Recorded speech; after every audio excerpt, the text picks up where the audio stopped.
ଯେକୌଣସି ଶୁଭକର୍ମରେ ଆମେ ଦୀପ ପ୍ରଜ୍ୱଳନ କରେ ଆଉ ଦୀପ ପ୍ରଜ୍ୱଳନ କରି ଏଇ ମନ୍ତ୍ର ଆମେ କରିବା ଉଚିତ।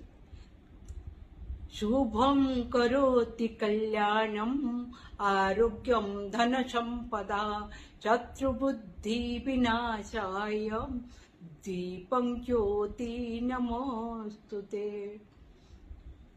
हे दीप ज्योति मो पई समस्त शुभ कल्याणकारी आपण अटंती। तेणु मो भितरे आरोग्य दान करंतु, मते धन संपदा प्रदान करंतु, मो भीतर शत्रु बुद्धि को विनाश करके मो भितरे शुभ बुद्धि उदय करांतु। मु आपन को नमस्कार करूछि।